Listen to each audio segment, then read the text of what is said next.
شہدائے ملت سورۃ المبارکۃ الفاتحہ۔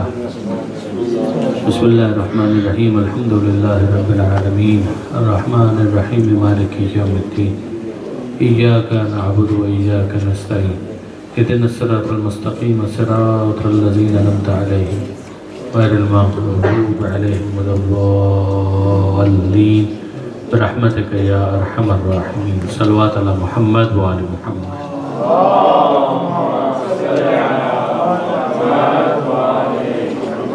اعوذ باللہ من الشیطان اللعین الرجیم، بسم اللہ الرحمن الرحیم، الحمدللہ رب العالمین، والصلاة والسلام علی اشرف الانبیاء والمرسلین، سیدنا و مولانا ابی القاسم محمد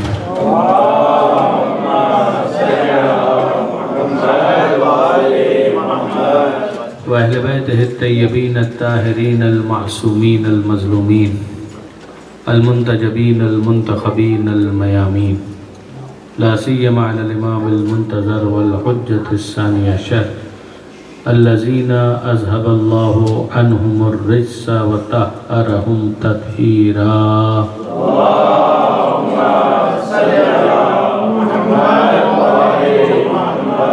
واللعنة الدائمة الباقية على أعدائهم أجمعين من يوم ظلمهم إلى قيام يوم الدين۔ رب اشرح لي صدري ويسر لي أمري واحلل عقدة من لساني يفقهوا قولي واجعلني خالصا لوجهك الكريم يا الله۔ أما بعد، فقد قال الله سبحانه وتعالى في القرآن الحكيم، بسم اللہ الرحمن الرحیم، والعصر ان الانسان لفی خسر الا الذین آمنوا وعملوا الصالحات وتواصوا بالحق وتواصوا بالصبر۔ صلوات علی محمد۔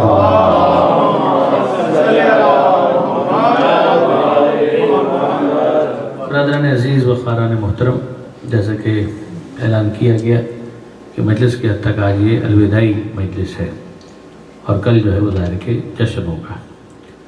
سورہ والعصر میں نے آپ کے سامنے مسلسل تلاوت کرنے کا شرف حاصل کیا، جس پر پروردگار عالم نے زمانے کی قسم کھائی کہ زمانہ گواہ ہے کہ تمام کے تمام انسان خسارے میں ہیں، الا الذین آمنوا وعملوا الصالحات، مگر اگر ان چار جگہوں پر انسان اپنی زندگی کے حصے کو صرف کرے، اگر وہاں پر وہ اس کو استعمال کرے تو یقیناً پھر یہ خسارے سے باہر ہے۔ وہ جو ایمان لائے، جنہوں نے عمل صالح انجام دیا، وتواصوا بالحق وتواصوا بالصبر، پھر حق کا پیغام دوسروں کو دیتے رہے اور صبر کا پیغام بھی انہوں نے دوسروں کو دیا۔ کبھی یہ مت سمجھیے گا کہ اسلام جب ایمان کی بات کرتا ہے، جب عمل صالح کی بات کرتا ہے، تو اس کا مطلب صرف اور صرف کنونشنل عبادت ہوتی ہے۔ بے شک کنونشنل عبادت ٹاپ آف دا لسٹ ہے، اس میں کوئی شک نہیں ہے، لیکن یہ ہے کہ اس کے علاوہ بھی بہت سے ایسے کام ہیں کہ جو جائز ہیں اور پسندیدہ ہیں، اور پروردگار عالم ان کو اپریشیٹ کرتا ہے۔ یعنی یہ خاص طور پر میں اپنے نوجوان دوستوں کے لیے عرض کر رہا ہوں کہ وہ یہ نہ سمجھیں اس سورے کو سننے کے بعد کہ گویا مولانا یہ کہنا چاہ رہے ہیں کہ ایک انسان اگر کامیاب ہونا چاہتا ہے تو کامیابی کا مطلب یہ ہے کہ بس وہ نماز پڑھتا رہے اور روزہ رکھتا رہے، اور اس کے علاوہ اگر کافی کوئی بھی کام اس نے زندگی کا کیا تو اس کا مطلب یہ ہے کہ وہ عمل صالح نہیں ہے۔ یاد رکھیے گا، عمل کا ہونا ایک بات ہے، پھر اس کی دو قسمیں ہیں۔ ایک وہ عمل ہے کہ جس کو آپ عمل صالح کہتے ہیں، ایک وہ عمل ہے جو عمل غیر صالح یا جس کو برا عمل کہا جاتا ہے۔ صرف عمل کا ہونا تو کافی نہیں ہے نا، اتنا تو آپ سب ایگری کریں گے کہ عمل، ایکٹ، ایکشن، ڈیڈ، جو کچھ بھی آپ کر رہے ہوتے ہیں اس کی دو تین قسمیں تو بنی جائیں گی۔ ایک وہ عمل ہے کہ جس کو عمل ہونے کی وجہ سے اچھا نہیں کہا جا سکتا، برا عمل، چوری کرنا وہ بھی عمل ہے۔ If somebody is stealing something تو ظاہر ہے کہ یہ بھی ایک ایکٹ۔ اگر کوئی کیسینو کے اندر جا کر گیمبل کر رہا ہے تو یہ بھی کوئی نہ کوئی کام تو ہے۔ اگر کوئی شراب پی رہا ہے تو یہ بھی ایک عمل ہے۔ اگر کوئی غیبت کر رہا ہے تو یہ بھی ایک عمل ہے۔ اگر کوئی ایبیوسو لینگویج استعمال کر رہا ہے تو عمل تو وہ بھی کرتا ہے۔ مگر ان میں سے کون سا عمل ایسا ہے کہ جس کو آپ اچھا عمل کہہ سکتے ہیں، گڈ ڈیڈز کے اندر اس کو شمار کر سکتے ہیں؟ کم سے کم اسلام اس کو ایکسیپٹ کرنے کے لیے تیار نہیں ہے۔ اس کے بعد آتی ہے بات ان اعمال کی کہ جو عمل صالح ہیں یا بن سکتے ہیں۔ ان کی دو قسمیں ہیں۔ ایک عمل وہ ہے کہ جس کو آپ کنونشنل عبادت کے طور پر جانتے ہیں، جس کے اندر وضو ہے، غسل ہے، تیمم ہے، نماز ہے، روزہ ہے، حج ہے، زکوٰۃ ہے، خمس ہے۔ یہ وہ عمل ہے کہ اگر اس کو آپ قربتاً الی اللہ انجام نہ دیں تو یہ عمل ہی نہیں بنے گا خدا کی نظر میں، یعنی اس کو آپ عمل صالح نہیں کہہ سکتے، یہ عمل صالح نہیں بنے گا، ایسا عمل نہیں بنے گا کہ جس کو آپ عبادت کہہ سکیں۔ پروردگار عالم اس کو قبول کرنے کے لیے تیار ہی نہیں ہے، اس لیے کہ اس کا پری ریکویزٹ یہ ہے، اس کی شرط اول یہ ہے، اس کی پری کنڈیشن یہ ہے کہ ایک انسان جب اس عمل کو انجام دے رہا ہو تو اسے قربتاً الی اللہ انجام دینا ہے۔ اگر نماز کو انسان قربتاً الی اللہ انجام نہیں دے رہا تو یہ اٹھک بیٹھک ہے، مگر بہرحال اس کو پھر نماز نہیں کہا جا سکتا۔ اگر روزہ قربتاً الی اللہ نہیں ہے تو پھر یہ روزہ فاقہ تو ہو سکتا ہے، آپ ڈائٹ کر رہے ہیں، پاسبل ہے، کم کھانا کھا رہے ہیں، مگر اس کا کوئی تعلق عبادت سے نہیں بنے گا۔ اگر ایک انسان ہے بغیر قربتاً الی اللہ کی نیت کے حج پر اگر چلا جائے تو ظاہر ہے کہ یہ سیر و تفریح تو ہو سکتی ہے، مگر اس کو حج نہیں کہا جائے گا۔ اسی طریقے سے اگر کوئی شخص خدا کے لیے نہیں بلکہ کسی اور مقصد کے لیے میدان کے اندر چلا گیا تو یہ مار پیٹ تو ہو سکتی ہے، لیکن یہ کہ اس مار پٹائی کو جہاد نہیں کہا جا سکتا۔ ورنہ غور کیجئے، اگر لڑنے والے ادھر سے جا رہے ہیں تو سامنے سے بھی تو لڑنے ہی کے لیے آ رہے ہیں، تو کیا سبب ہے کہ ان کا عمل جہاد کہلائے گا، ان کا عمل فساد کہلائے گا؟ تو کوئی نیت کا ہی فرق ہوا نا کہ جس کی وجہ سے یہ عمل ایک ہولی وار بن جاتا ہے، اور سامنے کی طرف سے اگر کوئی آ رہا ہے تو اس کو آپ کہتے ہیں کہ یہ ٹیررزم ہے، یہ دہشت گردی ہے۔ وہاں پر نیت بہت میٹر کرتی ہے کہ اس نیت، اس انٹینشن کی پیورٹی کی وجہ سے اس ایکشن کے اندر وہ ایلیویشن آ جاتا ہے کہ جس کے بعد وہ ایکٹ عبادت میں کنورٹ ہو جاتا ہے، وہ عبادت کہلاتا ہے۔ تو یہ ایک بنیادی بات ہے، اس کو سمجھنے کی کوشش کیجیے گا۔ اب تک ہم نے دو کیٹیگریز کو ڈسکس کیا۔ ایک عمل جو برا عمل ہے، وہ پیورلی غلط عمل ہے، یعنی اس کا قربتاً الی اللہ ہونے کا کوئی امکان ہی نہیں، جیسے میں نے مثال دی چوری کی، جوئے کی، شراب کی۔ آپ خود مجھے بتائیے کہ آپ کو کیسا لگے گا کہ کوئی شخص شراب کا گلاس پی رہا ہو اور کہے کہ میں شراب پیتا ہوں قربتاً الی اللہ؟ Does it mean anything? اس کے اندر واقعاً کوئی سینس آپ کو لگتا ہے کہ ایک انسان ہے وہ جوا کھیل رہا ہے اور کہے کہ میں جوا کھیلتا ہوں قربتاً الی اللہ؟ یہ تو انتہائی غیر معقول بات ہے کہ جوا کھیلتا ہوں قربتاً الی اللہ، کسی بے گناہ کو قتل کرتا ہوں قربتاً الی اللہ، اس کا کیا مطلب ہو سکتا ہے؟ کچھ بھی نہیں۔ لیکن اگر ایک انسان نماز پڑھ رہا ہے تو وہ نماز اگر قربتاً الی اللہ پڑھ رہا ہے تو نماز ہے، اور نماز اگر قربتاً الی اللہ نہیں پڑھ رہا تو وہ اٹھک بیٹھک ہے۔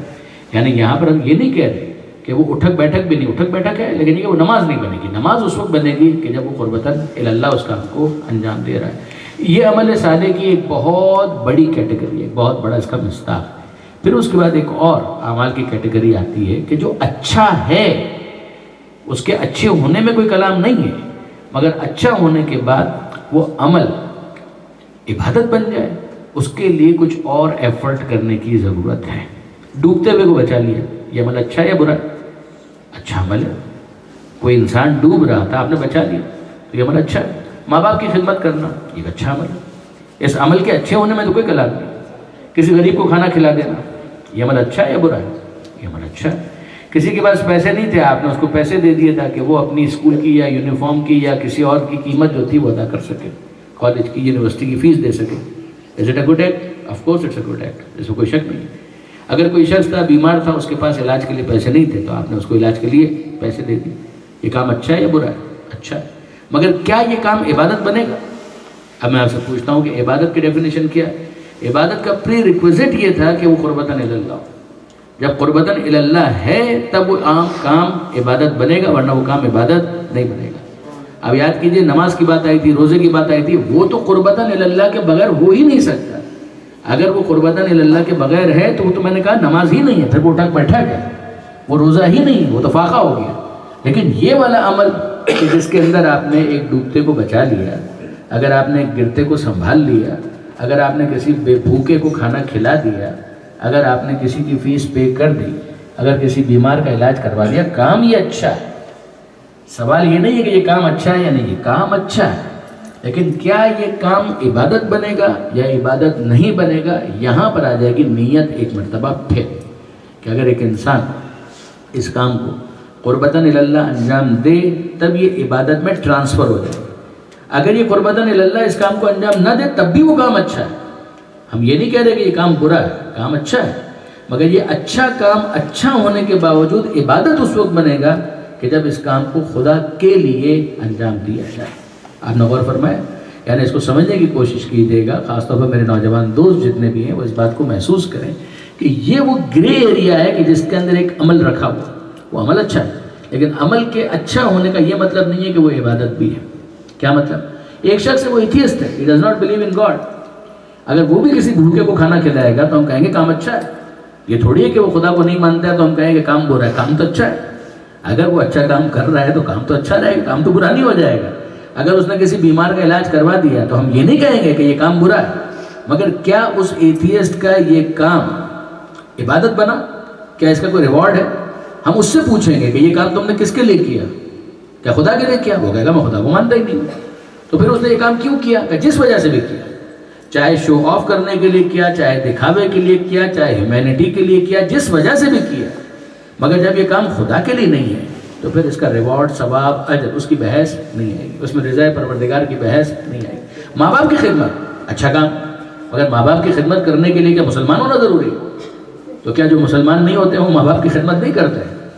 برے بھی مل جائیں گے، مسلمانوں میں بھی مل جائیں گے جو ماں باپ کو نہیں پوچھتے، اور اچھے بھی مل جائیں گے تو دوسروں میں بھی مل جائیں گے جو ماں باپ کی خدمت کرتے ہیں۔ یہ کام اچھا ہے، ماں باپ کے اگر پیر کوئی دبا رہا ہے، گھٹنوں کو ہاتھ لگا رہا ہے، یہ کام اچھا ہے، مگر کیا یہ اچھا کام ایسا ہے کہ جس کو عبادت کہا جا سکے؟ اس میں اس کی نیت میٹر کرتی ہے۔ یہ کام اس نے قربتاً اللہ کیا تو یقیناً اس کو ثواب ملے گا، اگر یہ کام قربتاً اللہ نہیں کیا تو پھر ثواب مل جائے گا۔ یہ بالکل ایسا ہی ہے کہ کوئی شخص کہے کہ اتنا اچھا کام ہے، ثواب تو اس کو ملنا چاہیے۔ ارے بھائی، اس نے یہ کام خدا کے لیے کیا کب ہے؟ یعنی اگر ایک مسلمان بھی ہے، اگر وہ نماز بھی پڑھ رہا ہے اور خدا کے لیے نہیں پڑھ رہا تو ہم کہہ رہے ہیں اس کی نماز بھی نماز نہیں ہے، اس کا بھی ثواب نہیں۔ مسلمان ہونے کے بعد بھی اگر یہ کام وہ خدا کے لیے نہیں کر رہا تو یہ بھی ثواب کے لیے کوالیفائی نہیں کر رہا۔ تو ایک وہ شخص ہے کہ جو ان شرائط ہی کو پورا نہیں کر رہا، تو ظاہر ہے کہ پھر اس کے لیے ثواب کی امید کرنا عبث ہے۔ یہ بالکل ایسا ہے کہ جیسے آپ کو کینیڈا کا ویزا چاہیے، آپ تو خیر یہاں پر رہتے ہیں، باہر سے کوئی آنا چاہتا ہے کینیڈا، اور کینیڈا کا ویزا اس کو چاہیے، فارم بھر رہا ہے امریکہ کی ایمبیسی میں جا کر، بالکل صحیح سے فارم بھر دیا اس نے، اور پھر وہ کہہ رہا ہے کینیڈا کی ایمبیسی والوں کو کہ میں نے محنت تو بہت کی تھی، میں نے فارم تو بڑی محنت سے بھرا تھا، تو آپ مجھے کینیڈا کا ویزا دیجیے۔ تو وہ کیا کہیں گے؟ وہ کہیں گے جہاں کا آپ نے فارم بھرا تھا وہاں کا ویزا مانگیے، ہمارا آپ نے فارم نہیں بھرا تھا، چاہے آپ نے بڑی محنت کے ساتھ بھرا تھا مگر یہ فارم ہمارا نہیں بھرا تھا، یہ ڈاکومنٹس ہمارے پاس آپ نے سبمٹ نہیں کروائے۔ جس طرح سے وہاں پر سبمیشن نہ ہو تو پھر یہاں کا ویزا نہیں ملے گا، بالکل اسی طریقے سے کام اگر خدا کے لیے نہیں کیا ہے تو he does not qualify to get any reward on that particular act or deed۔ یہ ہے وہ بنیادی فلسفی جو سمجھنے کی ضرورت ہے۔ اب آئیے واپس اس کو سم اپ کریں، اور وہ سم اپ کس طریقے سے ہم کو کرنا ہے، بنیادی بات سمجھیے گا۔ نمازیں، روزہ، یہ ساری کنونشنل عبادت ہیں، اس کے مقابلے میں ایک وہ چیز ہے کہ جس کو آپ کہتے ہیں برے عمل، جس کے اندر شراب، جوا، یہ ساری چیزیں آتی ہیں۔ کچھ وہ چیزیں ہوتی ہیں کہ جو اچھی ہوتی ہیں، ان اچھی عبادتوں، کچھ اچھے کاموں کو ایلیویٹ کرنے کے لیے نیت کو فردر ماڈریٹ، موڈیفائی کرنے کی ضرورت پیش آتی ہے۔ اس موڈیفیکیشن کے نتیجے میں وہ اچھا عمل عبادت میں شمار ہوتا ہے۔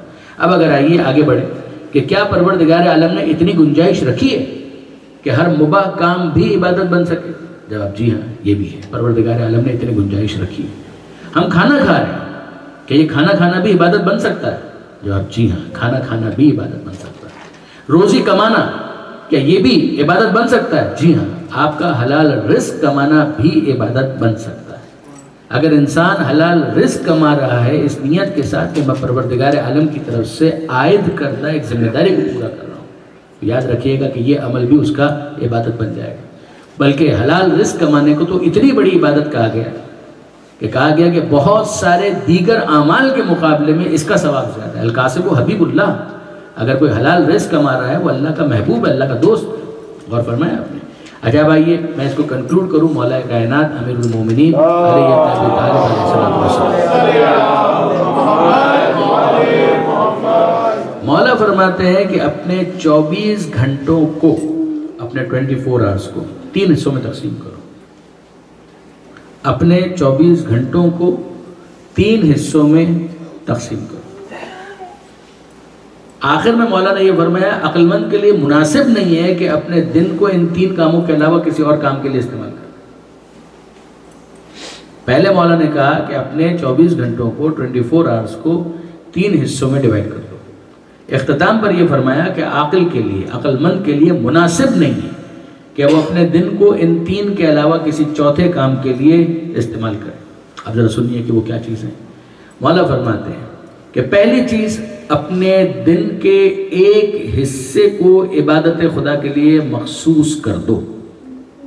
نمبر 1، عبادت خدا کے لیے مخصوص کر دو، جس میں آپ کی عبادت میں نماز بھی آ جائے گی، دوسری ساری عبادتیں بھی آ جائے گی، کنونشنل بھی آ جائے گی، نان کنونشنل بھی آ جائے گی، وہ سب عبادتیں، آپ کا سوشل ورک بھی اس کے اندر آ جائے گا۔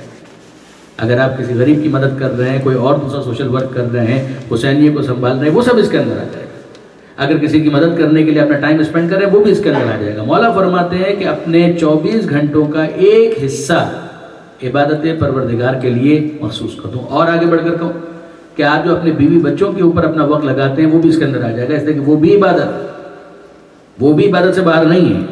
اگر ایک انسان اپنی فیملی کے لیے محنت کرتا ہے، اس کو ٹائم دیتا ہے، اس کو جائز جگہوں پر لے جاتا ہے، یہ سب کا سب عبادت میں شمار ہے۔ یہ ساری کی ساری چیزیں عبادت میں شمار ہیں۔ ایک حصہ عبادت کا، دوسرا حصہ اپنی روزی اور اپنے رزق کو حاصل کرنے کے لیے لگا۔ ایک حصہ عبادت میں لگا، دوسرا حصہ اپنے رزق اور اپنی روزی کو حاصل کرنے میں لگا دو، اپنی معیشت کو درست کرو تاکہ تمہیں کسی اور کا محتاج نہ ہونا پڑے۔ یہ 2 چیزیں ہو گئی۔ پہلی چیز عبادت، نمبر 2 اپنے رزق کے حصول کے لیے، اگرچہ وہ عبادت میں شامل ہے مگر اس کو الگ سے ہائی لائٹ کیا۔ اگرچہ ایک انسان جب روزی کماتا ہے وہ بھی عبادت میں شامل ہے، مگر غور کیجئے کہ اس کو الگ سے ہائی لائٹ کیا ہے امیر المومنین نے۔ پھر اس کے بعد مولا فرماتے ہیں کہ تیسری چیز کہ جس میں تمہیں اپنے 24 گھنٹے کا ایک بڑا حصہ لگانا چاہیے، وہ کیا؟ جب تم نے عبادت بھی کر لی، اپنی روزی بھی کما لی، کہ باقی حصے کو ان لذتوں کے حصول کے لیے اپنے نفس کو آزاد چھوڑ دو کہ جس کو خدا نے حرام نہیں کیا۔ جب تم معاشرے کے اندر نظر ڈالو گے تو تمہیں لذتیں نظر آئیں، وہ لذتیں بھی ہیں جو جائز ہیں، وہ لذتیں بھی ہیں جو حرام کے پاس مت جانا، لیکن جو جائز لذتیں ہیں ان کے لیے اپنے نفس کو آزاد چھوڑو۔ پھر اپنے نفس کے اوپر خامخواہ کی تنگی نہیں کرنی ہے تزکیہ نفس کے نام پر، تزکیہ نفس ضرور کرنا ہے، مگر تزکیہ نفس خود یہ چھوٹا نہیں ہے کہ انسان حرام لذتوں کو چھوڑ دے اور حلال کی طرف جائے۔ آپ اچھا کھیل کھیلیں، اسلام کو کوئی اعتراض نہیں۔ اگر اسپورٹس میں آپ جاتے ہیں، اسلام کو کوئی اعتراض نہیں، وہاں پر بھی جو حرام چیزیں ہیں اس کو آپ چھوڑ دیجیے، لیکن یہ حلال لذتوں کے اندر اسلام کو کوئی اعتراض نہیں۔ آپ ورک آؤٹ کرتے ہیں، آپ جم جاتے ہیں، آپ اپنی صحت کا خیال رکھتے ہیں، اس میں کوئی پرابلم نہیں۔ اسلام نہ فقط یہ کہ یہ کہتا ہے کہ اس میں پرابلم نہیں ہے، بلکہ انکریج کرتا ہے کہ اس کام کو انسان انجام دے تاکہ اس کے ذریعے سے اس کے جسم کی، اس کی صحت کی زیادہ لائف بڑھ سکے۔ یاد رکھیے گا یہ بھی انسان کے ہاتھ میں ہوتا ہے، کچھ چیزیں ڈٹرمنٹ ہیں، اس میں کوئی شک نہیں، لیکن یہ ہے کہ بہرحال درمیان میں اس میں بھی گرے ایریا موجود ہے کہ جس کو انسان ڈیفینیٹلی ایکسرسائز کر کے، ایکسرسائز دونوں طرح کی، یعنی فزیکل ایکسرسائز بھی اور بہت سارے جو اسپریچول میٹرز ہوتے ہیں، مثال کے طور پر صدقہ دے کر آئی بھی موت کو ٹالا جا سکتا ہے، تو پھر کیا ہوتا ہے اس کے ذریعے سے؟ زندگی بڑھ گئی۔ اگر ایک انسان شب قدر میں دعا مانگ رہا ہے، دعا قبول ہو گئی تو زندگی بڑھ گئی۔ اگر ماں باپ کی دعا اولاد کے حق میں قبول ہوتی ہے تو ڈیفینیٹلی اس کی زندگی بڑھ جائے گی۔ کب تک بڑھے گی؟ وہ ایک یقیناً پوائنٹ ہے کہ جس کے آگے اس کو زندہ نہیں رہنا، وہ کل نفس ذائقۃ الموت۔ لیکن درمیان میں گرے ایریا ہے اور بہت بڑا ایریا ہے کہ جس کو انسان اپنے جسمانی صحت کو بہتر بنا کر، اپنی ڈائٹ کو کنٹرول کر کے، ورک آؤٹ کے ذریعے، جم کے ذریعے بہتر کر سکتا ہے، اور ساتھ ہی ساتھ یہ جو اسپریچول میٹرز ہیں ان کے ذریعے سے کہ صدقہ دے کر، غریبوں کی مدد کر کے، صدقہ دے کر، دوسروں کی ہیلپ کر کے، ان تمام تر چیزوں کے ذریعے سے بھی وہ اپنی زندگی کو بہتر کر سکتا ہے۔ بس برادران، میں یہاں تک آپ کو سورہ والعصر کے اوپر رکنا چاہ رہا تھا۔ واپس سورہ کو ذرا سا ریکال کیجیے۔ تمام کے تمام انسان خسارے میں ہیں، الا الذین آمنوا۔ پہلی چیز ایمان، جس پر کافی بات ہوئی کہ ایمان کا مطلب کیا ہے کہ انسان جو کچھ جان رہا ہے اس کو نشانی سمجھ کر انسین ورلڈ کے ساتھ اپنے آپ کو کنیکٹ کرے کہ بالآخر خدا کی بارگاہ میں پہنچنا ہے، اس کو ماننا ہے، اور جو کچھ وہ منوا رہا ہے اس کو ماننا ہے۔ اس کا نام ہے ایمان۔ پھر اس کے بعد دوسری چیز کہ عمل صالح، کہ جس کے اوپر آج کچھ بات ہوئی، کہ جس میں ہم نے کہا کہ اعمال کو آپ ان 3-4 کیٹیگریز کے اندر، براڈ کیٹیگریز کے اندر ڈیوائڈ کر کے انڈرسٹینڈ کر سکتے ہیں۔ پھر اس کے بعد تیسری چیز ہے کہ تواصوا بالحق و تواصوا بالصبر، کہ جو حق آپ کو سمجھ میں آیا ہے، جتنا سمجھ میں آیا ہے اتنا دوسروں کو پہنچا ہے۔ اگر ایک انسان کمپاؤنڈ اگنورنس کا شکار، ابھی اسی کو کچھ سمجھ میں نہیں آیا اور وہ دوسروں تک وہی چیز بنام حق پہنچانا شروع کر دے تو وہ خود بھی گمراہ ہوگا اور دوسروں کو بھی گمراہ کرے گا۔ یہ نہیں، حق کا مطلب یہ ہے کہ وہی ایمان جو اس کو سمجھ میں آیا ہے، جتنا اس نے سمجھا ہے، تعصب کی وجہ سے نہیں، بائسڈ ہو کر نہیں، عصبیت کی وجہ سے نہیں، بالکل اوپن مائنڈ کے ساتھ، کھلے دل اور دماغ کے ساتھ، کھلے ذہن کے ساتھ، نہ کسی شخصیت پرستی کے اثر میں، نہ کسی سے خواہ بہت زیادہ متاثر ہو کر، بلکہ بالکل اوپن ہارٹ کے ساتھ، اوپن دل کے ساتھ، اوپن ذہن کے ساتھ وہ چیز کو انالائز کرے میرٹ کے اوپر۔ قرآن مجید کھولے، دیکھے کتابوں کو، خود اپنے ذہن کو استعمال کرے اور پھر بات کو سمجھنے کی کوشش کرے۔ جو اس کو سمجھ میں آیا ہے، جتنا سمجھ میں آیا ہے بس اتنا وہ دوسروں تک منتقل کرتے ہیں۔ اور اگر دوسروں کو کچھ سمجھ میں آیا اور وہ اس تک پہنچانا چاہ رہے ہیں تو اس کے دل کے اندر اتنی کشادگی ہونی چاہیے کہ اگر کوئی اس کو سمجھائے تو وہ اس کو سمجھنے کے لیے تیار ہو جائے۔ یہ ایمان ہی کو حق سے تعبیر کیا گیا ہے، تفاسیر کے اندر آپ دیکھ سکتے ہیں۔ دوسری چیز جو یہاں پر کہی گئی وہ کیا ہے کہ وَتَوَاصَوْا بِالصَّبْرِ، کہ وہ صبر کا پیغام بھی دوسروں کو دیتے ہیں۔ شاید آپ نوجوان دوستوں کے لیے حیران کن، اگر یاد رکھیے گا لفظ صبر کے اندر اتنی وسعت ہے کہ وہ جو عمل صالح کہا گیا نا وہ سارے کا سارا صبر کے اندر آتا ہے۔ اس لیے کہ صبر کے بغیر کوئی عمل ہو ہی نہیں سکتا۔ اس لیے کہ صبر کا مطلب ہے کنسسٹنسی، صبر کا مطلب ہے اسٹیڈ فاسٹنس، صبر کا مطلب ہے استقامت، صبر کا مطلب ہے ڈٹ جانا۔ کب ڈٹ جانا؟ جب اس بات کو سمجھ لیا کہ جو میں کر رہا ہوں وہ صحیح ہے، پھر اس کے بعد ڈٹ جانا۔ اگر ایک انسان غلط کام کے اوپر ڈٹ جائے تو اس کو ضد کہتے ہیں، اس کو کہتے ہیں ہٹ دھرمی، اس کو کہتے ہیں کہ یہ اسٹبن اپروچ، اس کی بات نہیں ہو رہی۔ دیکھیں ڈٹ جانے کی بھی دو قسمیں ہیں، ایک ہے انسان نے غلط سمجھا اور اس کے اوپر ڈٹ گیا۔ اگر حر علیہ السلام اسی طرح سے ڈٹے رہتے تو کبھی حق کی طرف نہیں آ سکتے تھے۔ غور کیا آپ نے؟ اگر حر علیہ السلام وہ کہتے کہ بس میں اس راستے کے اوپر ہوں تو میں اسی کے اوپر استقامت کا مظاہرہ کروں گا، یہ صبر نہیں ہوتا، یہ ہوتا ضد والا معاملہ، یہ ہوتا ہٹ دھرمی کا معاملہ۔ اس کو اسلام اپریشیٹ نہیں کرتا ہے۔ اسلام یہ کہتا ہے کہ جناب علی آپ کو اس بات کو سمجھنا ہے کہ جو آپ نے سمجھا ہے وہ صحیح ہے یا نہیں، جو عمل آپ کر رہے ہیں وہ ٹھیک ہے یا نہیں۔ اگر یہ عمل ٹھیک ہے تو پھر اس عمل کے اوپر کنسسٹنسی کے ساتھ آگے بڑھتے چلے جائیے، استقامت کے ساتھ آگے بڑھتے چلے جائیے، اس کو کہتے ہیں صبر۔ اور اس میں انسان اپنے نفس کو جب کنٹرول کرتا ہے کہ کچھ اس کو اچھا لگ رہا ہے لیکن اس کو پتا ہے کہ میرے پروردگار کو یہ پسند نہیں ہے تو وہ اپنے نفس کو روک لیتا ہے۔ یہ نہج البلاغہ کے اندر امیر المومنین علی ابن ابی طالب علیہ السلام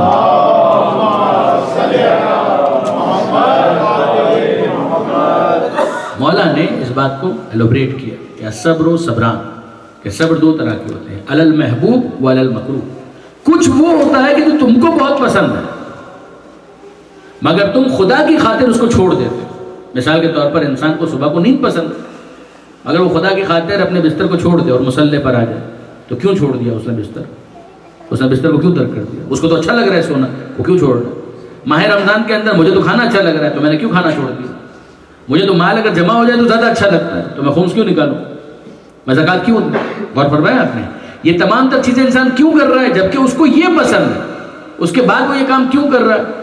کہ اس لیے کر رہا ہوں کہ میرے پروردگار عالم کو اس کے مقابل میں کچھ اور پسند ہے۔ تو وہ جو بالاتر محبوب ہے اگر اس کو زیادہ بڑھ کر مان لیا تو اس کی خاطر اپنی پسند کو ترک کر دینا، یہ صبر، یہ صبر کہ مجھے پسند تھا لیکن اس کو چونکہ ناپسند ہے لہذا میں ترک کر رہا ہوں۔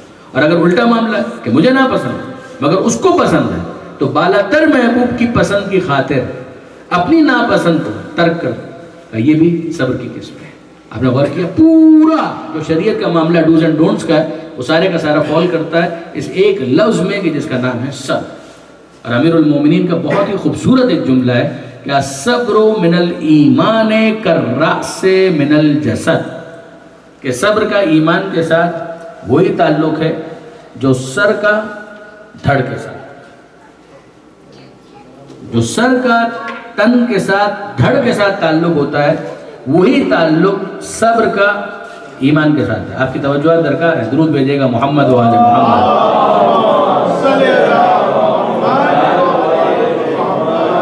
مولا فرما رہے ہیں کہ الصبر من الایمان کالرأس من الجسد، کہ صبر کا وہی تعلق ہے کہ جو سر کا دھڑ کے ساتھ ہوتا ہے۔ پھر مولا فرماتے ہیں کہ سر نہ ہو تو دھڑ کام کا نہیں رہتا، صبر نہ ہو تو ایمان کام کا نہیں رہتا۔ اگر سر نہ ہو تو دھڑ کام کا نہیں رہتا اور صبر نہ ہو تو ایمان کام کا نہیں رہتا۔ اس لیے کہ ایمان کے بعد بھی اگر انسان صابر نہیں ہے تو وہ بہت ہی ہیسٹی اپروچ کے ساتھ کوئی بھی کام کمپلیٹ نہیں کرے گا، وہ فنش نہیں کر پائے گا، وہ ہمیشہ درمیان کے اندر اس کام کو چھوڑ دے گا، وہ انکمپلیٹ چھوڑ دے گا۔ اس لیے کہ معاملہ یہ ہے کہ صبر جو ہے وہ سر کی طرح سے، سر کے بغیر دھڑ کام کا نہیں ہے، صبر کے بغیر ایمان کام کا نہیں رہتا. ٹھیک ہے. اب اس کے اندر اگر ذرا سا غور کیجئے تو پیغمبر اکرم کا بالکل ملتا جلتا جملہ ہے جو آپ کے ذوق سے بھی بہت نزدیک ہے، اور وہ کیا ہے کہ پیغمبر اکرم نے مولا کو مخاطب کر کے یہ ارشاد فرمایا یا علی انت منی بمنزلت الرأس من الجسد، اے علی تجھے مجھ سے وہی نسبت ہے جو سر کو دھڑ سے ہوتی ہے.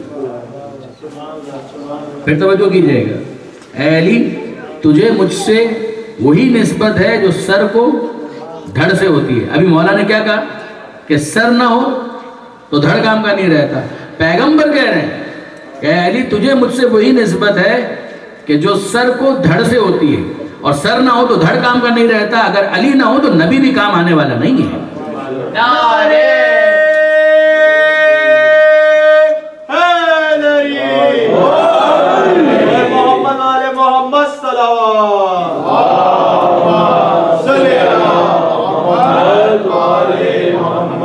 اور یہاں پر میں آپ کی خدمت میں عرض کروں، جناب علامہ طالب جوہری صاحب علی اللہ مقامہ ہمارے استاد بزرگوار، وہ ایک مرتبہ یہ فرما رہے تھے، بہت پیاری بات انہوں نے ارشاد فرمائی اسی حدیث کے بارے میں، جس میں پیغمبر یہ کہہ رہے ہیں، پھر سنیے گا کہ علی تو میرا سر ہے.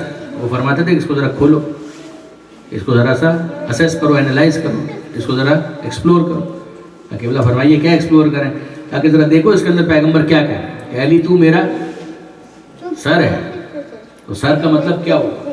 آنکھیں کہاں ہوتی ہیں؟ سر میں. کان کہاں ہوتے ہیں؟ سر میں. زبان کہاں ہوتی ہے؟ سر میں. دماغ کہاں ہوتا ہے؟ سر میں. آنکھوں کا کام کیا ہے؟ دیکھنا. کان کا کام کیا ہے؟ سننا. زبان کا کام کیا ہے؟ بولنا. دماغ کا کام کیا ہے؟ سوچنا. اور یہ سب کہاں ہے؟ سر میں. اور علی تو میرا سر ہے. اس کا مطلب کیا ہوا؟ اے علی تو میرا سر ہے، یعنی تیرا دیکھنا میرا دیکھنا، تیرا سننا میرا سننا، تیرا بولنا میرا بولنا، تیرا سوچنا میرا سوچنا. اب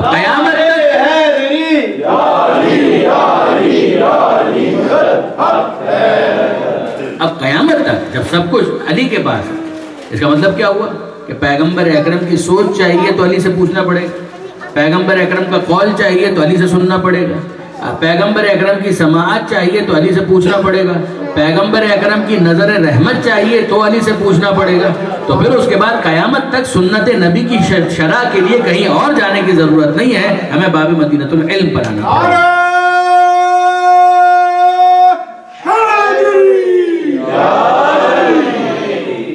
اور اس سلسلے کے اندر جو بات کہی گئی وہ کیا ہے؟ شکلیں، کہ میں تمہارے درمیان دو چیزیں چھوڑ کر جا رہا ہوں، ایک اللہ کی کتاب اور دوسرے میری اطرت، میرے اہل. ایسا ہی ہے. اور 11ویں امام حسن عسکری علیہ السلام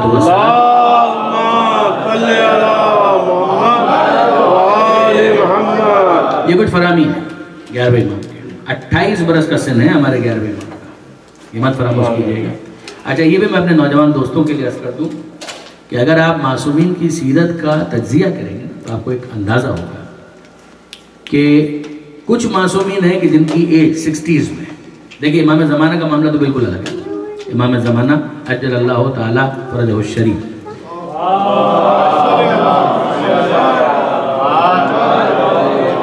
he is right now around 1200 years old.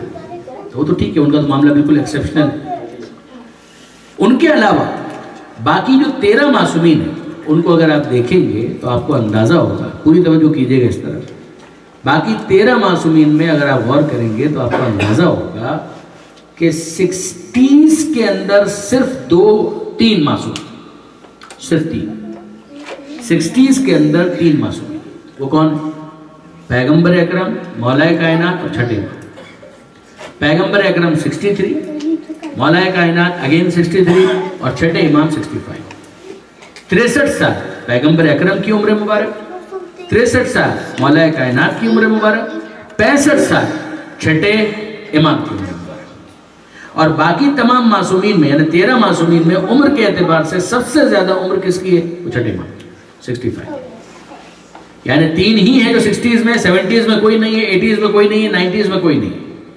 جتنے بھی ہیں ان کی ایج 60s سے پھر نیچے ہی ہے.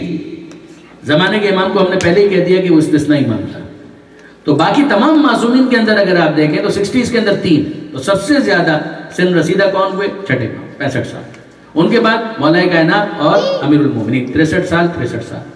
آپ کو اندازہ ہوگا کہ 50s کے اندر زیادہ تر معصومین کی جو ایج ہے وہ 50s کے اندر ہے. یعنی اس کے اندر کون کون آ جائے گا؟ اس کے اندر آپ شروع کریں گے تو امام حسین علیہ السلام، چوتھے امام اور پانچویں امام، یہ 3 امام ہیں جو 57 سال کے، 57 کے. بہت آسان یاد رکھنا. تیسرے امام، چوتھے امام اور پانچویں امام، ان تینوں اماموں کی ایج ہے 57 57 اور 57. پھر اس کے بعد ظاہر ہے کہ چھٹے امام آ جاتے ہیں. چھٹے امام کے بارے میں تو پہلے ہم نے بات کر لی کہ وہ 65 سال کے. پھر 7ویں امام اور 8ویں امام یہ دونوں 55 یہ دونوں 55 سال کے. جب آپ غور کریں گے تو آپ کو اندازہ ہوگا کہ 50s کے اندر زیادہ تر ائمہ معصومین فال کرتے ہیں. یعنی ان کی ایج جو ہے وہ 50s کے اندر 57 57 57 تیسرے، چوتھے اور پانچویں امام. 7ویں امام اور 8ویں امام 55 سال اور 55 سال. اور کیا آپ نے پھر اس کے بعد 40s کے اندر اگر آپ تلاش کریں گے تو آپ کو اندازہ ہوگا کہ امام حسن مجتبیٰ علیہ السلام اور امام علی نقی علیہ السلام یہ 2 معصومین ہوئے ہیں کہ جن کی ایج 40s میں ہے. یعنی امام حسن 47 اور امام علی النقی ایک قول کے مطابق 40 اور ایک کے مطابق 40 سے بھی کچھ زیادہ، لیکن 40 بھی اگر آپ یاد رکھ سکیں تو بہت کافی. 47 and 40. پھر اس کے بعد اگر آپ تلاش کریں گے تو آپ کو 30s کے اندر کوئی امام نہیں ملے گا. پھر اس کے بعد آپ کو 20s کے اندر ملیں گے 2 امام. 25 سال کی ایج تھی امام تقی جواد اور امام حسن عسکری علیہ السلام تھے 28 25 and 28. اگر آپ ائمہ معصومین میں حساب کتاب دیکھیں گے تو آپ کو اندازہ ہوگا کہ سب سے کم سن ہے ہمارے امام تقی جواد 25 سال. ان کے بعد امام حسن عسکری علیہ السلام. 14 معصومین میں اگر آپ حساب کتاب جوڑیں گے تو سب سے کم سن ہے خاتون جنت حضرت فاطمہ زہرا سلام اللہ علیہا.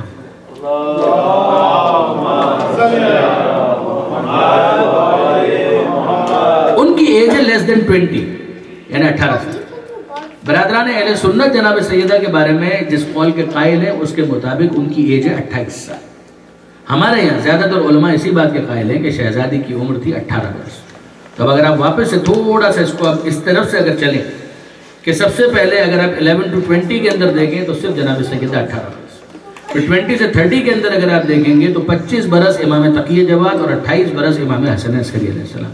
30s کے اندر کوئی 40 اور 40 پلس 50 تک کے اندر آپ کو 2 امام ملیں گے، امام علی النقی علیہ السلام اور 47 امام حسن مجتبیٰ علیہ السلام. پھر 50 کے اندر امام حسین، امام زین العابدین، امام باقر، تینوں 57 سال کے 57.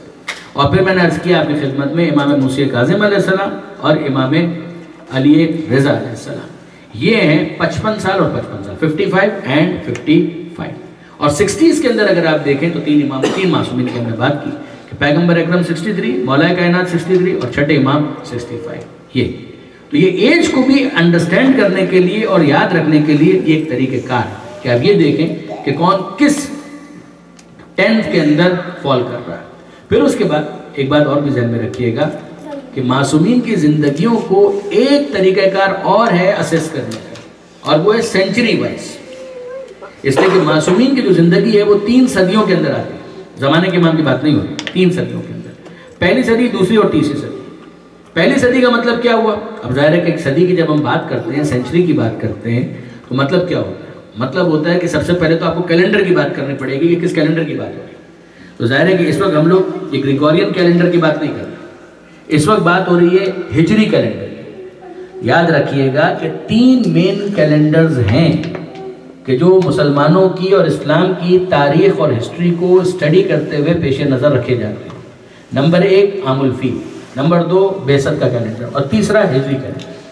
عام الفیل دیکھیے کیلنڈر کا مطلب کیا ہوتا ہے؟ کیلنڈر کا مطلب یہ ہوتا ہے کہ کوئی خاص ایونٹ ایسا ہو جائے کہ جس کو پوائنٹ آف ریفرنس بنا کر آنے والے واقعات کو ٹائم لائن کے اوپر پلیس کیا جا سکے.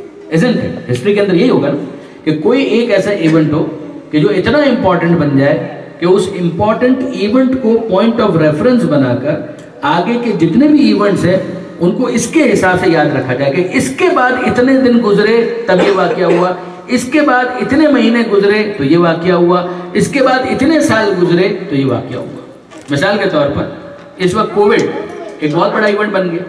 اب فرض کیجئے کہ سب کے سب اس بات کے اوپر متفق ہو جائیں کہ ہم کو کووڈ کو کیلنڈر کا آغاز بنا لینا ہے، ایک نیا کیلنڈر ہم شروع کرتے تو آپ کر سکتے ہیں، لیکن عام طور پر اب اس طرح کا رواج نہیں رہا، ورنہ کسی زمانے کے اندر اسی طرح سے ہوا کرتا تھا کہ کوئی بھی بڑا واقعہ ہو گیا، جس نے پرانے واقعات کو اوور شیڈو کر دیا، تو پھر وہی واقعہ پوائنٹ آف ریفرنس بن گیا اگلے ایونٹس کی ٹائم لائن کے اندر پلیسمنٹ کے لیے۔ عام الفیل ہاتھی والا سال، ہاتھی والے سال میں پیغمبر اکرم کی ولادت، پہلا سال سن 1 عام الفیل، وہ جو ابرہا آیا تھا لشکر لے کر خانہ کعبہ کو ڈھانے کے لیے، تو وہ اتنا بڑا واقعہ بن گیا تھا کہ وہاں سے کیلنڈر شمار۔ پھر اس کے بعد پیغمبر اکرم کی بعثت، جب پیغمبر اکرم 40 برس کے ہوئے، تو آپ دیکھیں گے کتابوں کے اندر کہ حساب کتاب یوں جوڑا جاتا ہے کہ بعثت کا پہلا سال، بعثت کا دوسرا سال، بعثت کا تیسرا سال، بعثت کا چوتھا سال، یہ کب تک چلا؟ فور 13 ایئرس، جب تک پیغمبر اکرم نے ہجرت نہیں۔ جب پیغمبر اکرم نے ہجرت کر لی تو پھر بعد میں جا ہجرت کو پوائنٹ آف ریفرنس بنایا گیا کہ بھائی اب ہجری کیلنڈر چلے گا، تو ہجری کیلنڈر کے بعد آج تک مسلمانوں کا کیلنڈر ہجری ہی کی بنیاد پر چل رہا ہے۔ تو کتنے سال ہو گئے اس وقت؟ 1400 پلس۔ لیکن ہم جب معصومین کی شہادت کی بات کرتے ہیں تو ہمارے سامنے اسٹارٹ کی 3 سینچریز آ جاتی ہیں، فرسٹ، سیکنڈ اینڈ تھرڈ۔ وہ جو فرسٹ سینچری ہے اس کے اندر اگر آپ دیکھیں گے تو آپ کو 6 معصومین کی شہادت نظر آئے گی، 6۔ وہ 6 معصومین کون سے؟ پیغمبر اکرم سے آپ شروع کریں اور چوتھے امام پیغمبر اکرم، جناب سیدہ مولا کائنات امام حسن، امام حسین اور پھر امام زین العابدین۔ یہ 6 معصومین ہوئے ہیں کہ جن کی شہادتیں پہلی صدی کے اندر، 11 ہجری پیغمبر اکرم، 11 ہجری کے اندر جناب سیدہ، یعنی 11 اور 11 سیم سال، جناب سیدہ کی شہادت بھی اسی سال، پیغمبر اکرم کی شہادت بھی اسی سال۔ پھر اس کے بعد مولا کائنات 40 ہجری کوفہ اور نجف کے اندر دفن کیا۔ پھر 10 سال کے بعد 50 ہجری کون شہید ہوا تھا؟ امام حسن مصطفیٰ علیہ السلام۔ پھر کربلا کا واقعہ 60 اور 61، یہ ہے امام حسین علیہ السلام کی شہادت۔ پھر اس کے بعد لمبا پیریڈ ہے 35 ایئرس کا، کہ جس کے بعد پھر 95 ہجری میں ہمارے چوتھے امام شہید ہوئے۔ تو یہ 6 معصومین ہیں کہ جو پہلی سینچری کے اندر جن کی شہادت ہے۔ پھر اس کے بعد جو دوسری سینچری ہے اس کے اندر 3 معصوم، 5ویں، 6ٹھے اور 7ویں، بس۔ 5ویں امام امام محمد باقر علیہ السلام 114 ہجری 114، 6ٹھے امام امام جعفر صادق علیہ السلام 148، اور پھر اس کے بعد امام موسیٰ کاظم علیہ السلام 182۔ یہ 3 معصومین ہیں جو دوسری سینچری کے اندر شہید ہوئے۔ تیسری سینچری میں باقی معصومین کی شہادت ہے 13ویں معصوم تک، امام علی رضا علیہ السلام 203 مشہد۔ پھر اس کے بعد امام محمد تقی علیہ السلام، پھر امام علی نقی علیہ السلام، امام محمد تقی علیہ السلام 220 ہجری 220، اور پھر اس کے بعد 254 کے اندر امام علی نقی علیہ السلام، اور پھر 260 کے اندر وہ امام کے جس کی شہادت منانے کے لیے آپ یہاں پر جمع ہوئے ہیں، 260 260 ہجری، یہ ہے 11ویں امام کا سن شہادت 260۔ اب اس کے اندر یاد رکھیے گا کہ جو شہر ہم لوگوں کے لیے بہت امپورٹنٹ بن جاتے ہیں وہ کون سے؟ ہمارے لیے جو شہر امپورٹنٹ بنتے ہیں ان میں ایک ہے مکہ، ایک ہے مدینہ۔ مکہ جو پہلے سے موجود تھا، پیغمبر اکرم کی وہیں پر ولادت ہوئی، مولا کائنات کی وہیں پر ولادت ہوئی، جناب سیدہ کی وہیں پر ولادت۔ پھر اس کے بعد مدینہ منورہ، مدینہ منورہ ہمارے لیے بہت امپورٹنٹ بن گیا۔ یاد رکھیے گا مکہ میں کسی معصوم کی قبر نہیں ہے، معصوم سے میری مراد 14 معصومین کی میں بات کر رہا ہوں کہ معصومین میں سے ورنہ تو پیغمبروں کی قبریں وہاں پر موجود ہیں، مگر مکہ کے اندر 14 میں سے کسی معصوم کی قبریں نہیں۔ محسنان اسلام کے اندر جناب ابو طالب مکہ ہی میں دفن، جناب خدیجہ وہ مکہ ہی میں دفن، اور بڑی شخصیات مکہ میں دفن، لیکن میں 14 معصومین کے سلسلے کی بات کر رہا ہوں، ان میں سے آپ کو کوئی بھی مکہ میں مدفون نہیں ملے۔ وہ سب کہاں دفن ہیں؟ 6 معصومین ہیں جو مدینہ منورہ کے اندر دفن ہیں، 6 معصومین، پیغمبر اکرم، جناب سیدہ، امام حسن، چوتھے امام، 5ویں امام اور 6ٹھے امام۔ یہ 6 معصومین ہیں کہ جو جنت البقیع اور مدینہ منورہ میں اپنے حجروں کے اندر، پیغمبر اکرم اپنے حجرے میں، جناب سیدہ کے بارے میں ڈسپیوٹ ہے، بظاہر اپنے حجرے کے اندر، اور باقی معصومین جنت البقیع کے قبرستان۔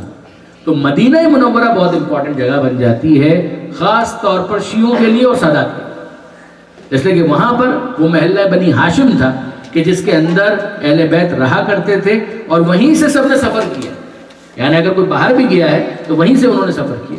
تو 6 معصومین وہاں۔ پھر اس کے بعد اگر آپ شہر تلاش کریں گے نا تو آپ کو نجف اور کوفہ، یہ دوسرے اہم شہر ملیں گے۔ کوفہ اس اعتبار سے کہ مولا نے وہاں پر کافی وقت گزارا، معصومین نے وہاں پر کافی وقت گزارا، پھر کوفہ ہی کے اندر مولا کے سر پر ضربت لگی اور پھر نجف اشرف کے اندر مولا کو دفن کیا گیا۔ نجف کوفہ سے بالکل قریب ہے، ملا ہوا شہر، آج تو ہارڈلی 15 منٹ لگتے ہیں کوفہ سے نجف پہنچنے میں۔ پھر اس کے بعد کربلا محلہ کہ جہاں پر واقعہ کربلا پیش آیا، اور واقعہ کربلا کے بعد پھر اگر آپ تلاش کریں کہ کون سا شہر معصومین کی نسبت سے بہت امپورٹنٹ بن گیا تو وہ شہر تھا آپ کا کاظمین۔ کاظمین بغداد سے ملا ہوا تھا، بغداد کے سبب میں، بغداد کے مضافات۔ اس جگہ پر جب دفن کیا جا رہا تھا 7ویں امام کو تو اس جگہ کو کاظمین نہیں کہا جاتا تھا، اس جگہ کا نام تھا اس وقت مقبرۃ القریش۔ وہ ایک مقبرہ تھا، ایک مزار تھا، مگر وہاں پر 7ویں امام کو دفن کیا گیا۔ پھر 8ویں امام کو دفن کیا گیا مامون رشید کے زمانے میں مشہد میں یا توس میں، اور پھر اس کے بعد جو 9ویں امام ہیں ان کو واپس یہاں پر دفن کیا گیا، جیسے کہ اس زمانے میں پھر ایک مرتبہ بنو عباس کا کیپٹل بغداد بن چکا تھا، لہذا یہاں پر ہمارے 9ویں امام کو دفن کیا گیا۔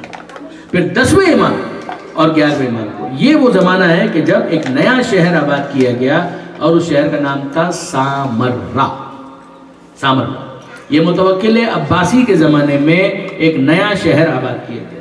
اسی کا دوسرا نام ہے سرمنرآ، جس کے بارے میں بعض علماء کہتے ہیں کہ یہ پورا جملہ اس کا مطلب کیا ہے؟ سرہ یہ وہی لفظ ہے کہ جیسے سرور نکلا ہے، مسرور ہونا، من جو خوش ہوا، جو رآ ہو جس نے اس کو دیکھا، یعنی اتنا اچھا شہر کہ جس نے اس کو دیکھا وہ خوش ہو، یہ ہے اس کا مطلب سرہ من رآ۔ سامرہ اسی کو شارٹ کر کے کہا گیا سامرہ۔ یہ شہر سامرہ، یہاں پر کون آیا تھا سب سے پہلے؟ یہ ہمارے امام علی النقی علیہ السلام،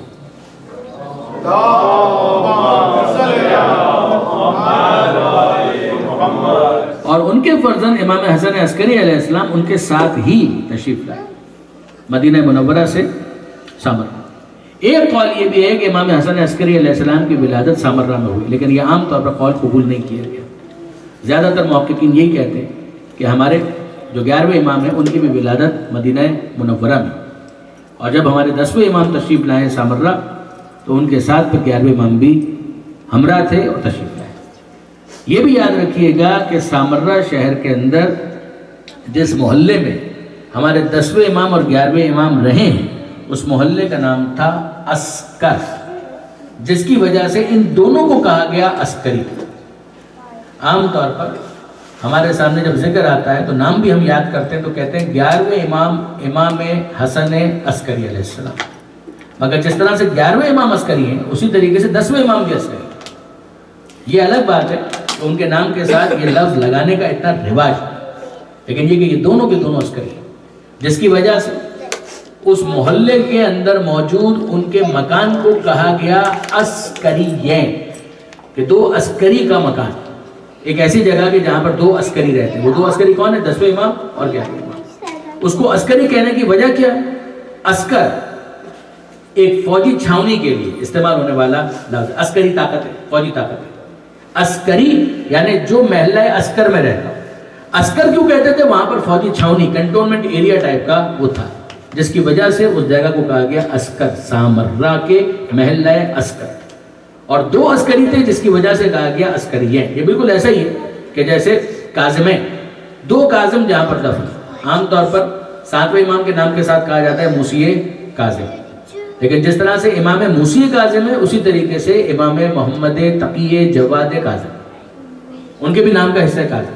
اور کاظمین کا مطلب ہے جہاں پر 2 کاظم دفن ہیں، اور اسی کا ایک اور نام ہے جوادین، جہاں پر 2 جواد دفن، وہ بھی امام موسی کاظم الجواد، امام محمد تقی الکاظم الجواد، دونوں کے نام کاظم بھی ہے، دونوں کے نام جواد، 2 جواد ہے اس لیے اس جگہ کو کہا جاتا ہے جوادین، 2 کاظم دفن ہے اس وجہ سے کہا جاتا ہے کاظمین۔ مگر عام طور پر جوادین کی شہرت تو بالکل بھی نہیں کہ اس جگہ کا نام جوادین، کتابوں کے اندر آپ کو ملے گا۔ اسی طرح سے کاظمین، کاظمین کیوں کہا جاتا ہے یہ وجہ عام طور پر ڈسکس نہیں ہوتی، لیکن یاد رکھیے گا امام تقی جواد کو بھی کاظم کہا گیا۔ عسکریین جہاں پر 2 عسکری دفن ہیں، امام علی النقی علیہ السلام اور امام حسن عسکری علیہ السلام۔ پھر ظاہر ہے کہ وہاں پر اور بھی مزید شخصیات ہیں کہ جو دفن ہوئی سامرہ کے اندر، ان کے اندر جناب حکیمہ خاتون بھی شامل ہیں، اسی کے اندر جناب نرجس خاتون بھی شامل ہے۔ جناب نرجس خاتون وہی کہ جو زمانے کے امام کی والدہ ہے، اور جناب حکیمہ خاتون کے جن کا زمانے کے امام کی ولادت کے حوالے سے بہت ذکر آتا ہے، وہ جناب حکیمہ خاتون وہ بھی وہیں پر مدفون ہے۔ تو اس اعتبار سے یہ سامرہ شہر بھی ہمارے لیے بہت امپورٹنٹ بن گیا ہے۔ تو یاد رکھیے گا کہ یہ کچھ علاقے ہیں، مکہ، مدینہ، کوفہ، نجف، کاظمین، سامرہ اور مشہد، کہ جن کو زیارت کے اعتبار سے معصومین کے کانٹیکس کے اندر خاص اہمیت حاصل ہے۔ اب آئیے ذرا سا میں آپ کی خدمت میں عرض کروں 11ویں امام کے کچھ فرامین، اور کتنے خوبصورت یہ جملے ہیں کہ جن کے ذریعے سے انسان اپنے لیے ایک دستور العمل تیار کر سکتا ہے۔ ذرا دیکھیے اور توجہ کیجیے گا اس طرف، درود بھیجیے گا محمد و آل محمد۔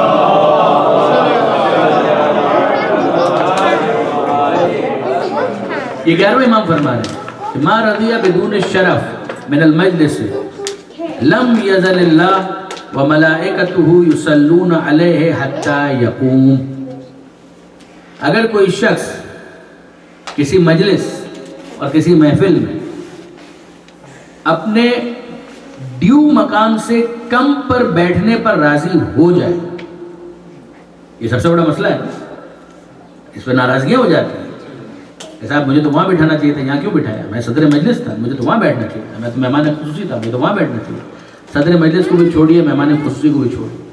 کئی مرتبہ یہ جھگڑے نہیں ہو جاتے کہ شادی میں فلاں کو یہاں بٹھانا چاہیے تھا، ہم تو لڑکی والے، ہم تو لڑکے والے، اس پر جھگڑے ہو جاتے ہیں۔ 6 مہینے تک بات چیت بند رہتی ہے، سال بھر تک بات چیت بند رہتی ہے۔ امام فرماتے ہیں کہ اگر کوئی شخص اس پر راضی ہو جائے کہ جو اس کا مقام تھا اس کا مقام، اور وہاں پر اگر اس کو نہیں بٹھایا گیا اور وہ راضی ہو، وہ کہیں گے کوئی بات، کوئی مسئلہ نہیں، اپنے دل کو بڑا کر۔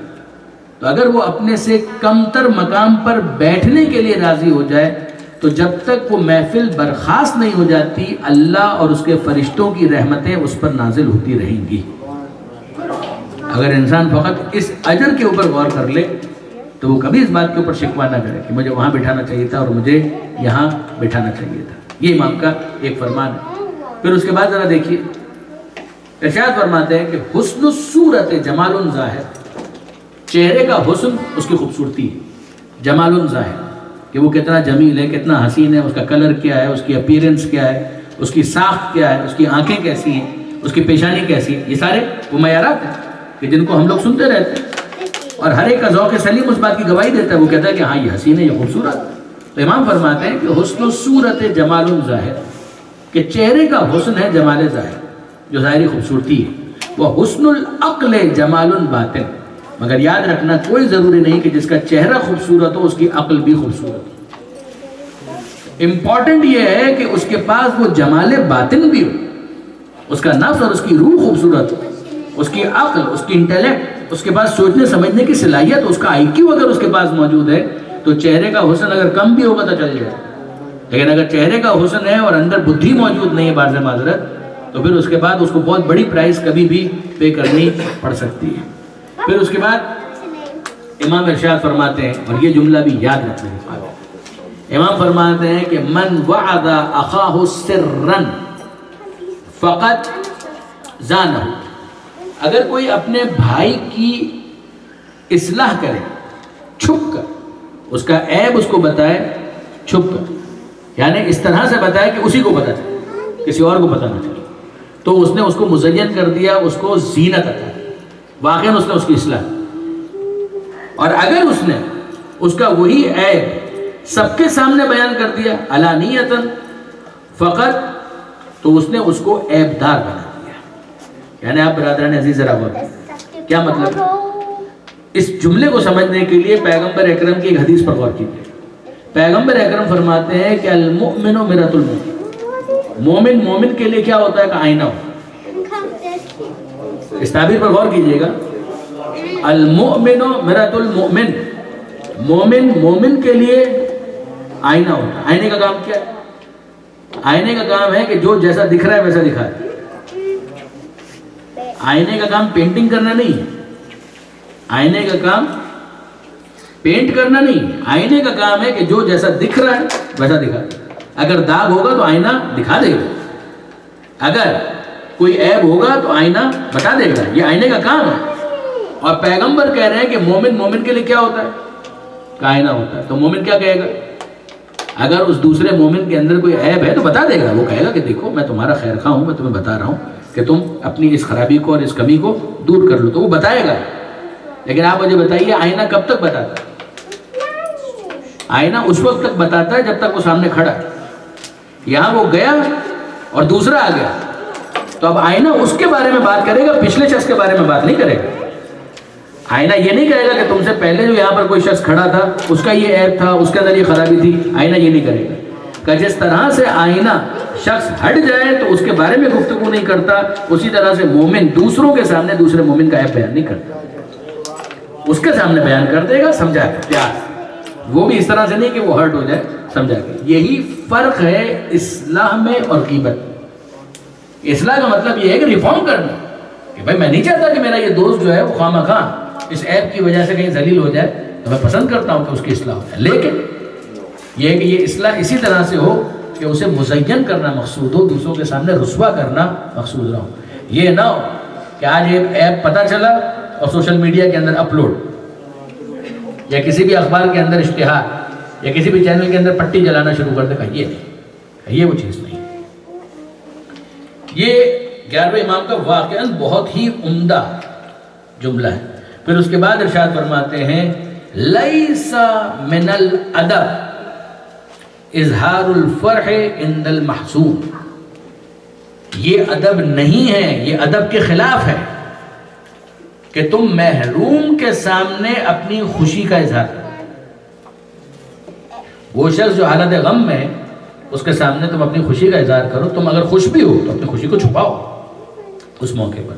خدا نہ کرے کسی کا بیٹا مر گیا اور وہ اس کے غم میں بیٹھا ہوا، اور بجائے اس کے کہ آپ اس کے غم میں شریک ہوں، آپ اس کے سامنے یہ کہیں کہ میرے فرزند کو اس وقت انعام ملا، کہ یہ کتنا بے ادبی والا کہ وہ اس غم کی کیفیت میں، اور بجائے انسان اس کو، یا فرض کیجئے میں اور اس کو ڈائلیوٹ کرتا ہوں کہ کسی کی نوکری چھوٹ گئی، اور اس کے سامنے یہ جانتے ہوئے کہ اس کی نوکری اس وقت نہیں ہے، انسان سامنے جا کر یہ کہے کہ میرا پروموشن ہے، کہ یہ موقع نہیں۔ اگر کوئی کہے کہ میں تو بس نعمت پروردگار کا اظہار کر رہا تھا، کہ ہم اس کا منع نہیں کر رہے، یہ موقع نہیں۔ ہر بات کو کہنے کا کوئی موقع، مقام، محل ہوتا ہے، اس کے مطابق انسان اس چیز کا اظہار کرتا ہے، بیان کرتا ہے، ورنہ کوئی حرج نہیں ہے۔ اما بنعمت ربک فحدث، اپنے رب کی نعمتوں کو بیان کرو، لیکن یہ کہ بہرحال اس کو بیان کرنے کا بھی ایک موقع ہوتا ہے۔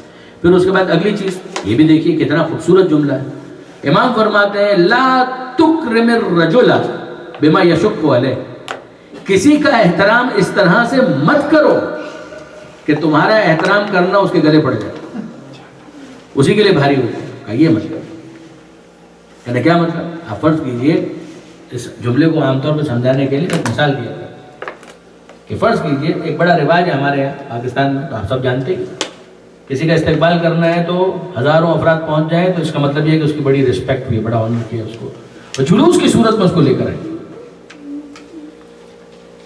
تو کوئی آ رہا ہو اس کو کہیں کہ جناب آپ بہت بڑے عالم دین ہیں، ہم آپ کا استقبال کریں گے۔ ہاں بھائی، ہاتھ میں لاٹھی بھی آ گئی، ایسا بھی آ گیا، 70 سال کا ہو گیا ہوں، کچھ نہ کچھ خدمت تو کی ہے، آگے ہاں ہم آپ کا استقبال کریں گے، ہزاروں کا لوگ آ رہے ہیں آپ کے استقبال کے لیے، اور ایئرپورٹ سے لے کر آپ کو امام بارگاہ تک جلوس کی صورت میں لے کر آئیں گے۔ 70 سال کا بڈھا، ہاتھ میں عصا، کمر جھکی ہوئی، اور آپ کہہ رہے ہیں کہ ہم اس کو ایئرپورٹ سے امام بارگاہ تک جلوس کی صورت میں لے کر آئیں گے، تو آپ مطمئن رہیے کہ آپ کے جلوس کے ساتھ ایک اور جلوس بھی نکلے گا، جنازے کا جلوس بھی نکلے گا۔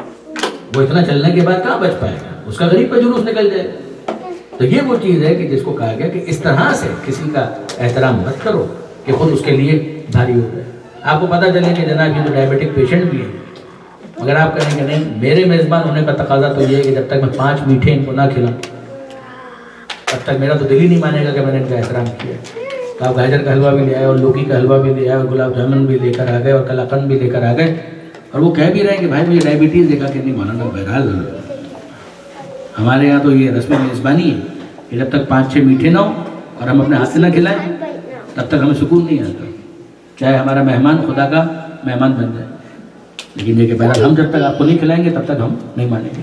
یہ وہ چیز ہے کہ جس کو کہا جائے لا تکرم الرجل بما یشق علیہ، اس کا احترام کرو، مگر احترام اس طرح سے مت کرو کہ کہ یہ احترام اس کے گلے پڑ جائے. مجھے نہیں معلوم کہ یہ ادبی اردو کے اندر جملہ قابل قبول ہے یا نہیں ہے، لیکن بہرحال عوامی زبان میں تو چلتا ہے کہ اس کے گلے نہ پڑ جائے. ایسا نہ ہو کہ اس کے لیے بھاری ہو جائے. بس برادران عزیز یاد رکھیے گا، مختصر زندگی ہے 11ویں امام کی، مگر مختصر زندگی کے باوجود یہ الوداعی مجلس، الوداعی مسائل، مختصر زندگی ہے مگر مختصر زندگی کے باوجود 11ویں امام نے بھرپور زندگی دی. علمی اعتبار سے اگر آپ دیکھیں گے کئی کتابیں ایسی ہیں کہ جن کو 11ویں امام نے ویریفائی کیا. کئی کتابیں ایسی ہیں کہ جن کے اوپر اپنی تائیدات دی.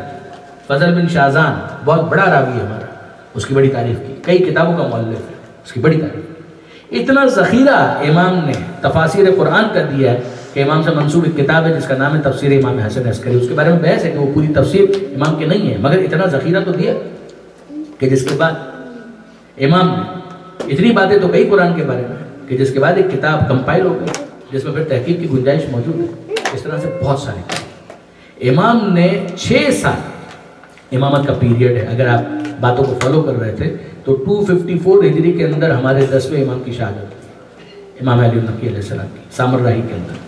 اس کے بعد 6 سال 5 6 7 8 9 10 اور پھر اس کو 260 کے اندر 11ویں امام کی شہادت. یہ بھی تاریخ آل محمد کی ایک عجیب داستان ہے. اگر آپ دیکھیں تو 11ویں امام کا جنازہ بڑی شان و شوکت سے اٹھائے گا. زہر دیا گیا ہے 11ویں امام کو بے شک، اور ربیع الاول کے آغاز ہی میں زہر دے دیا گیا، یعنی پہلی ربیع الاول کو زہر دے دیا. 7 دن امام تڑپتے ہیں. خاص طور پہ 5 ربیع الاول کے بارے میں کہا جاتا ہے کہ امام کی حالت غیر ہوتی ہے، اور پھر 8 ربیع الاول یعنی تقریباً آپ یہ سمجھے کہ یہ جو رات ہے صبح 11ویں امام اس دنیا میں نہیں رہے. مگر یاد رکھیے گا کہ امام کا جنازہ بہت شان و شوکت سے اٹھائے گا.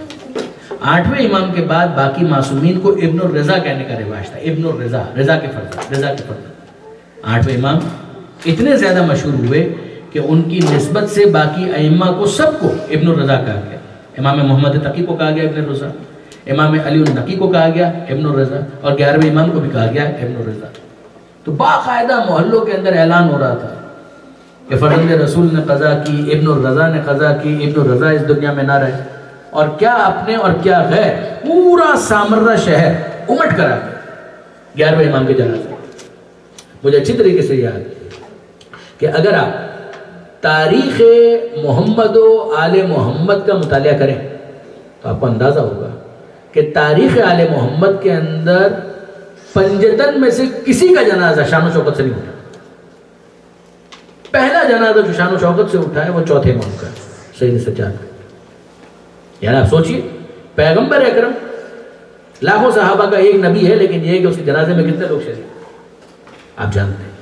جناب سیدہ کا کیا معاملہ ہے؟ وصیت ہے جناب سیدہ کی، اے ابو الحسن مجھے رات کی تاریکی میں دفن کرنا. جنہوں نے مجھ پر ظلم کیا ہے انہیں میں اجازت نہیں دیتی کہ وہ میرے جنازے میں شریک. رات کی تاریکی میں چند ساتھیوں کے ساتھ امیر المومنین نے خاتون جنت کو سپرد لحد کیا. پھر اس کے بعد مولا کائنات کہاں دفن تھے ایک عرصے تک اہل بیت کے علاوہ کسی کو پتہ ہی نہیں تھا. یہ بعد میں پتہ چلا کہ نجف اشرف میں مولا کائنات کو دفن کیا گیا. حسن کو پتا تھا، حسین کو پتا تھا، محمد حنفیہ کو پتا تھا، یہ قریب کے جو افراد ہیں ان کو معلوم تھا، باقی کسی کو نہیں معلوم تھا. آپ نے غور کیا نہ پیغمبر اکرم کا جنازہ شان و شوکت سے اٹھا، نہ جناب سیدہ کا، نہ مولا کائنات کا. اور امام حسن کا جنازہ وہ تو آپ جانتے ہیں کہ جب حسن کا جنازہ اٹھایا گیا ہے تو تیروں سے استقبال، تیروں سے استقبال. پیغمبر اکرم کے پہلو میں حسن مجتبی جنازہ دفن ہو، یہ خواہش تھی مگر ساتھ ہی وصیت کہ اے بھیا حسین اگر امت سد راہ ہو تو مجھے بقی میں لے جا کر دفن کر دینا. اور یہی کیا گیا کہ بھئی جنت البقی کے اندر لے جا کر امام حسن کو دفن کیا گیا. یہ ہے حسن مجتبی کے جنازے کی شان و شوکت. مگر پھر اس کے بعد علماء کہتے ہیں کہ یہ سارے جنازے کسی نہ کسی طرح اٹھ تو گئے. ایک کربلا والے کا جنازہ ہے وہ تو اٹھ ہی نہ سکا، وہ حسین مظلوم کا جنازہ وہ تو اٹھ ہی نہ سکا. حسین مظلوم کا جنازہ یعنی حسن کے جنازے اور حسین کے جنازے میں جو فرق ہے اس کو حافظ کفایت حسین بیان کیا کرتے تھے کہ ان دونوں بھائیوں کے جنازے میں اتنا فرق ہے کہ حسن کے جنازے پر تیر تھے، حسین کا جنازہ تیروں پر تھا. حسن کے جنازے پر تیر تھے، پورا جنازہ تیروں میں چھپ گیا، اور حسین کا جنازہ تیروں پر تھا. زمانے کے امام کی فریاد ہے کہ میرا سلام ہو اس پر، کیونکہ جب زین سے زمین پر آیا تو نہ زین پر تھا نہ زمین پر. پورا جسم حسین تیروں پر معلق ہو چکا۔ پھر چوتھے امام کا جنازہ وہ مدینہ منورہ کا، آل محمد کی تاریخ کا، آل محمد معصومین کی تاریخ کا پہلا جنازہ ہے جو بڑی شان و شوکت سے اٹھا۔ پانچویں امام کا جنازہ، چھٹے امام کا جنازہ، پھر اس کے بعد ساتویں امام کا جنازہ۔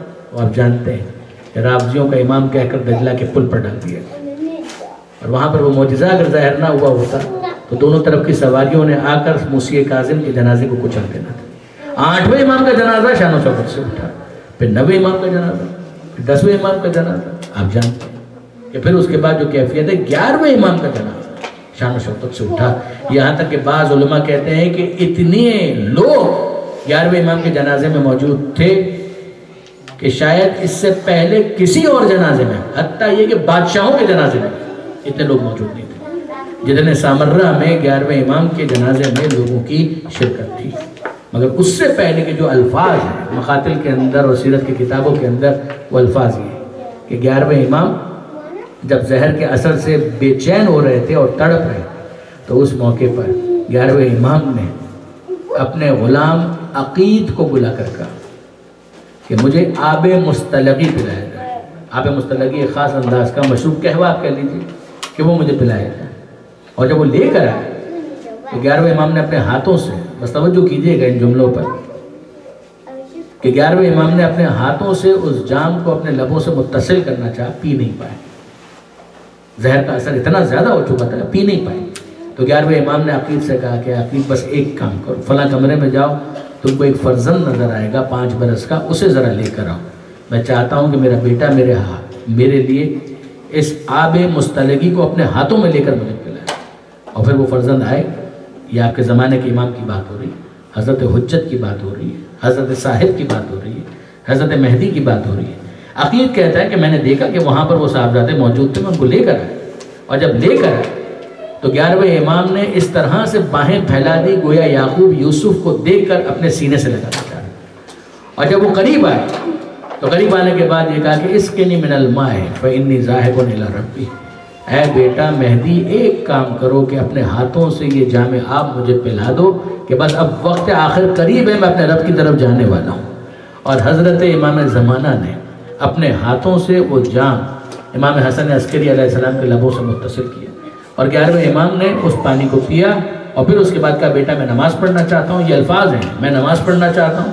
عقید پانی لے کر آیا، مگر حضرت حجت نے، یہ الفاظ ہیں کہ آستین کو پانی میں بھگو کر جو اس وقت امکان تھا اس پانی کو فراہم کیا اور 11ویں امام کو وضو کروایا، جس کے بعد 11ویں امام نے نماز پڑھی اور اپنے سجدہ آخر میں پروردگار کو مخاطب کر کے کہا کہ اے پروردگار، میں نے اپنی آخری عبادت تیری بارگاہ میں پیش کی، میں نے اپنے وعدے کو پورا کیا۔ ایسا لگتا تھا کہ جیسے کربلا میں حسین سجدہ آخر میں کہہ رہے کہ الہی قد وفیت بعہدی فوف بعہدک، اے پروردگار میں نے اپنے وعدے کو پورا کیا، تو اپنے وعدے کو پورا کر۔ بس میں آپ سب کی طرف سے زمانے کے امام کی بارگاہ میں پرسہ پیش کرتے ہوئے کہوں گا اے مولا، بہرحال آپ خوش قسمت رہے کہ وقت آخر آپ اپنے بابا کے پاس گئے ہیں، آپ کے بابا کو آپ کے پاس تو نہیں آنا پڑا، مگر ہائے کربلا والے کہ جہاں پر حسین مظلوم اپنے وقت آخر اپنے پسر کے پاس جا رہے ہیں، سید سجاد کے پاس جا رہے ہیں، بیٹا باپ کے پاس نہیں آ سکتا، جو اتنا بیمار ہے وہ اپنے باپ کے پاس کیسے آئے، وہ اپنے باپ کے پاس کس طرح سے آئے؟ حضرت امام حسین کو جانا پڑا سید سجاد کے پاس، اور پھر اس کے بعد اتنی بات، اے فرزند رسول، اے زمانے کے امام، اتنا موقع تو آپ کو ملا کہ جب کسی اور کو آپ نے نماز جنازہ پڑھتے ہوئے دیکھا، پڑھاتے ہوئے دیکھا، تو آپ آگے بڑھ کر اس کو روک رہے اور کہہ رہے ہیں کہ یہ میرا حق ہے، میں اپنے بابا کی نماز جنازہ پڑھاؤں گا۔ لیکن ہائے کربلا کے اندر سید سجاد کہ وہ اپنے بابا کی نماز جنازہ بھی کم سے کم اس وقت تو نہ پڑھا سکے، بعد میں اعجاز امامت سے ظاہر ہو کر چوتھے امام نے نماز جنازہ پڑھائی ہے۔ بس انہی یادوں کے ساتھ یہ کربلا کا لٹا ہوا قافلہ جب مدینہ منورہ پہنچا ہے تو اس وقت جناب زینب نے مدینہ میں داخل ہونے سے انکار کیا۔ سید سجاد نے کہا کہ پھپھی اماں کیا آپ مدینہ میں داخل نہیں ہوں گے؟ کہا کہ بیٹا دل نہیں مانتا، کیسے مدینہ میں داخل ہوں؟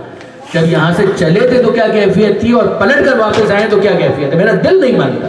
اس وقت عارضی خیمے لگائے گئے اور بشیر کو روانہ کیا گیا۔ بشیر نے جا کر یہ صدا لگائی کہ یا اہل یثرب لا مقام لکم بہا، اے مدینے کے رہنے والوں، مدینہ رہنے کے قابل نہیں رہا۔ قتل الحسین، حسین مارے گئے، میری آنکھیں خون کے آنسو رو رہی ہیں، تم بھی گریا کرو۔